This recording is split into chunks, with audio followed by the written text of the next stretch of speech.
What is up, you guys? Welcome back to another one. If you're new to the channel, I am Cole Penny. I do new car, truck, SUV reviews on YouTube, and today we are in the brand new 2024 Mercedes-Benz GLC 300, courtesy of Mercedes-Benz of Hagerstown in Hagerstown, Maryland. For more information on their inventory, please feel free to check out the link in the description box below. So today we are in this one because I personally love the exterior styling. I do love the interior ambient lighting that I first found on this one as well, because it's kind of a dark day today and this ambient lighting is just vibrant. And so if you're curious, the GLC is going to be competing with the BMW X3 and Genesis GV70. So ultimately in this video, we will be testing out and going over everything about this one, from acceleration to braking, steering feel, ride quality, sound system, exhaust clip, all that fun stuff. So having said all of that, what do you guys say? Let's just go ahead and jump right into it. And as always, let's start with pricing. And so as you can imagine, there are a couple different configurations for the GLC 300. First one is going to be the rear wheel drive configuration, starting at $47,100. Then there is the 4MATIC all-wheel drive going for $49,450. But regardless of the configuration that you go with, the power plant is going to be the same. Powering the beast is a 2-liter turbocharged inline 4-cylinder with a mild hybrid system, putting out 255 horsepower at 5,800 RPM, 295 pound-feet of torque, coming in at 2,000 RPM. Power being sent to rear wheels or all wheels through a 9-speed automatic with paddle shifters. 0 to 60 time coming in at approximately 6.2 seconds. That's plenty respectable. With MPG numbers coming in at 22 in the city, 27 on the highway, taking premium unleaded fuel. And so before we do any kind of fun paddle shifter or acceleration test here in the GLC, I wanted to mention to you guys the drive modes. It's labeled dynamic. It's actually located just underneath of that massive infotainment screen, which we'll be getting to later in the video, of course. But drive modes will include off-road, eco, comfort, sport, and individual, adjusting things like the shift points, the throttle responses, steering sensitivity, and the all-wheel drive system engagement then as well. So now having got all of that out of the way, what do you guys say? Let's go ahead and find a straightaway. Let's put the paddle shifters and acceleration here to the test at the same time. I want to see how quickly the paddle shifters are going to react for us, and let's also see how quickly we can get this one here up to speed. All right, you guys, in 3, 2, 1, go! Yep, baby. There it is. That is not bad at all, man. And I love that it has a mild hybrid system too, because it kind of eliminates all of the turbo lag that you traditionally do find in turbocharged 4-cylinder engines. So definitely a big fan of that. So that was just the acceleration, actually. I forgot to do the paddle shifter. So let's do that one more time. I'm going to go ahead and pull over real quick and let's find yet another straightaway, and let's see how quickly these paddle shifters are going to react for us here. All right, out on the road, let's go.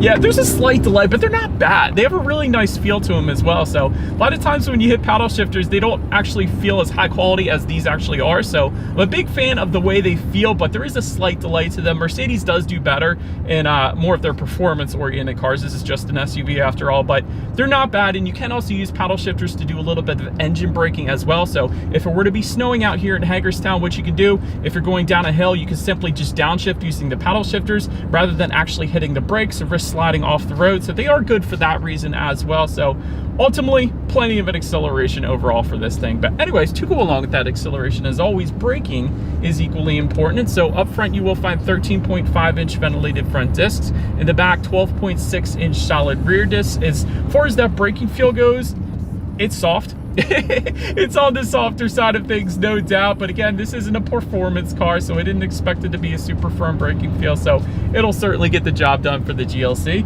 Then touching on suspension and handling, you will find a 4-wheel independent suspension with the multi-link design coming standard, and my very favorite part, an adaptive damping suspension comes standard on the GLC 300 as well. That's something I didn't necessarily expect, because it isn't always the case in the competition. So what an adaptive damping suspension is, it's going to monitor each shock absorber individually, not only adjusting to the road imperfections, giving you a smoother ride, but it's also going to tighten up that suspension during heavy cornering, giving you better handling as well. So overall, it gives you the best of both worlds. What you're really going to tell the difference is the ride quality. It gives you so much smoother of a ride quality compared to an SUV that does not have an adaptive damping suspension. And I can attest to that in my short little test drive here today. The ride quality has been 100% on point, as you would expect from Mercedes-Benz, but as you will always get from an adaptive damping suspension. So I did want to mention that. And as I still have it in sport driving mode, it is a much heavier steering feel. So I absolutely love that. Let me go ahead and take it out, put it back in comfort. It does loosen up a little bit, but still a little bit on the heavier side of things. So as far as the steering feel goes in the GLC, I absolutely love it. And the 10-2 grips are definitely on the thicker side as well. So huge fan of that. And as far as cabin noise goes, even with our massive panoramic moonroof that we have in this one today, as far as wind noise goes, it's 100% at bay. And even road noise, like, it's all perfectly fine. And sometimes you do get a good bit of wind noise with these panoramic moonroofs, but that is not the case in the GLC. So again, well done, Mercedes. Touching on rear visibility, looking out my rear view mirror here, I can see perfectly fine out the back, so 100% not going to have any issues there. And another big plus here is rain sensing windshield wipers do come standard on the GLC 300. So whenever this thing detects any kind of mist or rainfall, it's going to automatically turn on those windshield wipers for you, just kind of like automatic headlights. So I do love that as well. But that pretty much rounds out the performance segment of this review, guys. Let's now go ahead and take a look at the exterior of our brand new 2024 Mercedes-Benz GLC 300. All right, so here she is, you guys, the new 2024 Mercedes-Benz GLC 300, finished in Starling Blue Metallic, which, by the way, is a $750 paint option, in case you were curious. I think it looks absolutely amazing. But as always, let's go ahead and start where this one is made. Taking a look at the VIN, first character is the letter W, indicating that the new GLC 300 is built and assembled in Germany, as it should be. But let's go ahead and start up front on this one. Single horizontal bar on that front grille does come standard.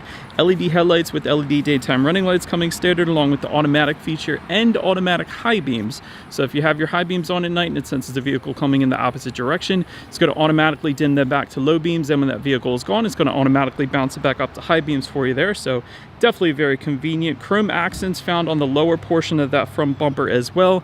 And I did want to also mention there is an AMG line package that goes for $3,450, and that essentially gives you gloss black accents and a diamond block front grille rather than the black horizontal bars that we have on this one here today. But anyways, that pretty much rounds out the front end. Let's now go ahead and make our way to the side. All right, so now since we are around to the side of the GLC, roof rails do come standard, of course. They are finished in aluminum up top there. Chrome or gloss black window surrounds, dependent upon the configuration that you go with. Same thing for the mirrors. They are body colored or gloss black, dependent upon the configuration. They will be power adjustable with LED integrated turn signals. They will also be heated and power folding as well. So when you lock this one up, they are going to fold in. When you unlock it, they're going to fold back out for you there. I do like the chrome accents found on the door handles there. That definitely looks good. And then take a look down at the wheel setup. 18-inch aluminum alloys do come standard, but then 19-inch and 20-inch designs are available in case you were curious. But that pretty much rounds out the side profile. Let's now go ahead and make our way to the back. All right, so but now since we are around to the back of the GLC, first thing I want to mention is traditionally you will find a body colored shark fin antenna on the top of most vehicles out there, like 90% of them. But with Mercedes-Benz, that is definitely not the case. A much more aerodynamic look, a much more cleaner look in my personal opinion. But rear spoiler with an integrated brake light just below that, rear window wiper, of course, LED taillights coming standard for added illumination at night. We do have some subscribe and like the video lettering found on the back. Not really, but go ahead and smash the subscribe button. I have been doing this for 9 years now, filming new car reviews. So if you're into new car reviews, yeah, go ahead and hit the subscribe button. But just below it all, you're going to find some chrome accents found on the lower portion of that rear bumper, or gloss black if you go with the AMG line package, of course. But integrated dual exhaust outlets with chrome tips, they definitely look good. So having said that, I do believe you guys know what we have to do next. Is always here is that exhaust clip.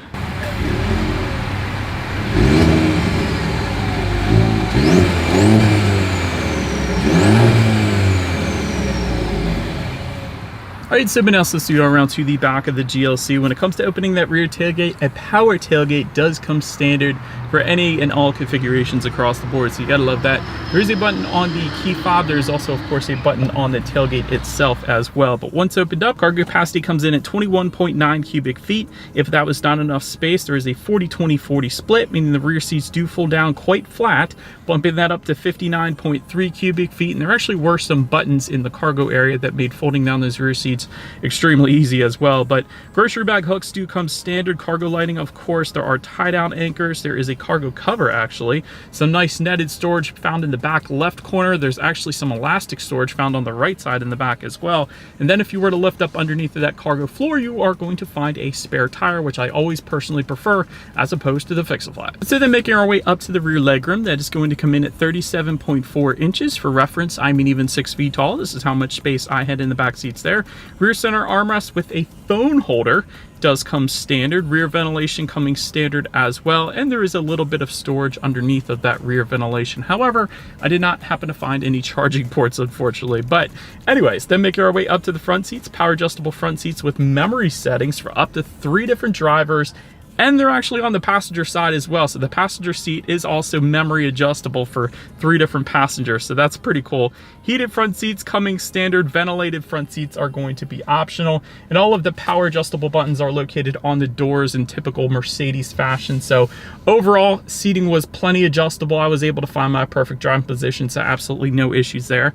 And then take a look at the steering wheel. As I said previously, the 10-2 grips are massive. It is tilt and telescoping. It is power adjustable, and it is leather wrapped as well, so absolutely no issues with the steering wheel.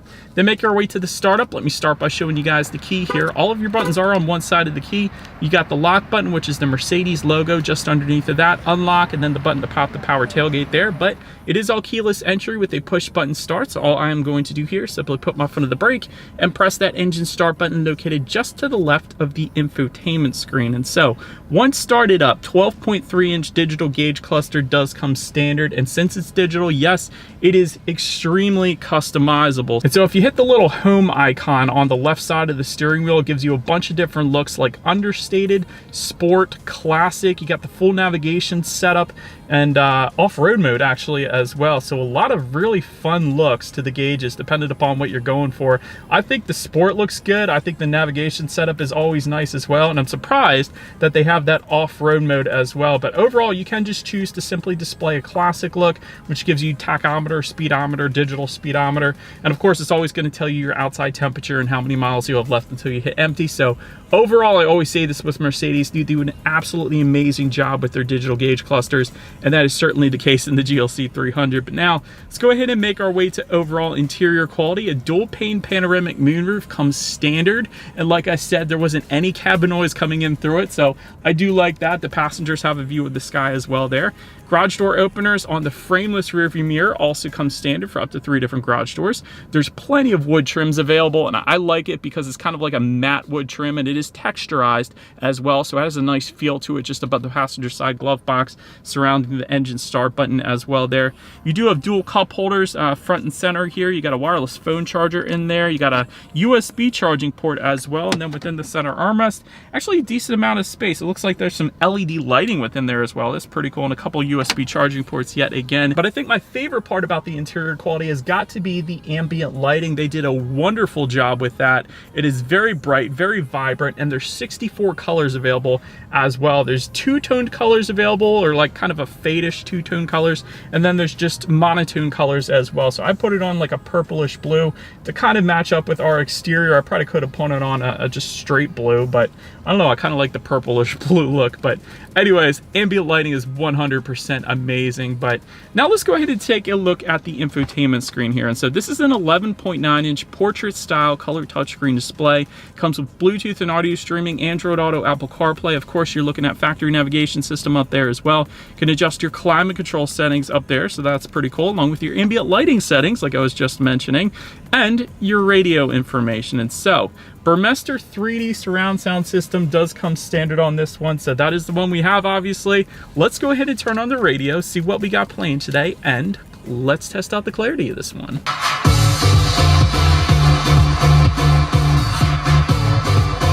Actually, that wasn't bad at all. Plenty of bass, plenty of clarity, as you would expect. And the cool thing is, you also have aluminum speaker covers all over the place, so that was pretty nice as well. And another cool thing is, the way to actually turn up and down the radio, you just simply slide your finger either up and down on the steering wheel or left and right just below the infotainment screen. So that's super easy. If you don't like that, though, you can just simply press in and it turns it up slightly at a time. But still, a lot of fun ways to adjust the volume there. And like I said, sound system was plenty fine there. But last thing I want to mention to you guys on the infotainment screen at least is when you do put the GLC in reverse, you will find a rear view camera coming standard across the board. The 360-degree monitor there to the left, that is going to be optional. We do have that option, giving you that bird's eye view, which is always going to lead us into safety. And so front side curtain airbags do come standard. Driver's knee airbag up front as well. In the back, you're going to have latch, aka lower anchors to tethers for children for the rear car seats, rear child door locks, tire pressure monitoring system, but also coming standard, a collision mitigation braking system, driver attention monitoring system, Parktronic with active park assist, active brake assist with autonomous emergency braking, blind spot assist, and a Mercedes-Benz emergency call service. That last one is pretty cool. So if you were to have an accident where the airbags deploy, the car is actually automatically going to call you and ask you if you need an ambulance or police or anything like that. So that is definitely a very nice safety feature. So overall, when it comes to my final thoughts here of the GLC, great interior quality, especially the ambient lighting. So I absolutely love that. And I haven't mentioned it yet, but you do get a 4-year, 50,000-mile bumper-to-bumper warranty, which is above average, of course. Traditionally, you get 3 years, 36 on most other manufacturers, so that's pretty cool as well. The park assist, I didn't mention it yet, but the park assist is amazing on any Mercedes-Benz. You can essentially tell it where to park and whether you want it to pull in or back, and it's going to automatically do all that for you. So that is pretty cool as well. I love the ride quality. I love the lack of cabin noise within the cabin. That was amazing as well. As far as room for improvement goes, the braking feel was a little bit too soft for me. That could be different for everybody, of course. It's just my personal preference, so wouldn't have minded if they firmed that up a little bit as they do on their AMG cars. And this thing can get pretty expensive pretty quick because there are so many different options. On the plus side of that, you can really make it your own, but on the negative side of that, that base price can go up pretty good bit pretty quick. I'm just saying. But that is about it for this one, you guys. Thank you so much for watching. Feel free to follow me on social media at the bottom of the screen if you want to see what's coming next on the channel before it gets to YouTube. Be sure to hit the subscribe and the bell notification button if you're into new car reviews, because that is what we do here on this channel after all. Do appreciate you guys watching more than you know, and I will see you guys all in the next video. Stay gold.